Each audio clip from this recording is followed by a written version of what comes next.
പൂർവികന്മാർ അനുവർത്തിച്ചു പോകുന്ന സിസ്റ്റമൊക്കെ ഇപ്പം മാറി. പുതുതലമുറ വന്ന ശേഷം പഴയ രീതികളും മാറി, മനുഷ്യൻ്റെ ആഹാര രീതിയും മാറി. പണ്ടത്തെ ആഹാര രീതിയല്ല ഇപ്പോഴുള്ളത്. പണ്ട് ഇഡ്ഡലിയും ചമ്മന്തിയും സാമ്പാറും ഒക്കെ. ഇപ്പോൾ അത് പുതുതലമുറയ്ക്ക് അതൊക്കെ അപ്രാപ്യമാണ്. ഇപ്പോൾ അവർ കുഴിമന്തിയും പിന്നെ ബിരിയാണിയും കപ്പ ബിരിയാണിയും പിന്നെ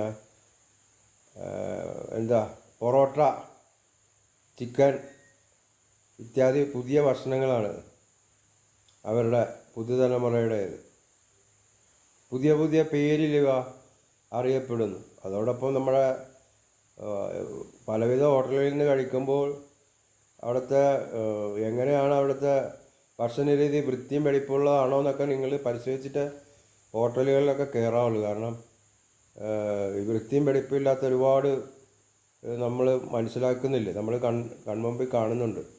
അതുകൊണ്ട് വൃത്തിയും വെടിപ്പുള്ള കടകളിൽ കയറുക, ഭക്ഷണം കഴിക്കുന്നതിന് നല്ല രുചികരമായ ഭക്ഷണം കിട്ടുന്ന സ്ഥലങ്ങളിലേക്ക് പോവുക. അങ്ങനെയൊക്കെയാണ് എനിക്ക് ഈ ദിനത്തിൽ നിങ്ങളോട് ഉപദേശിക്കാൻ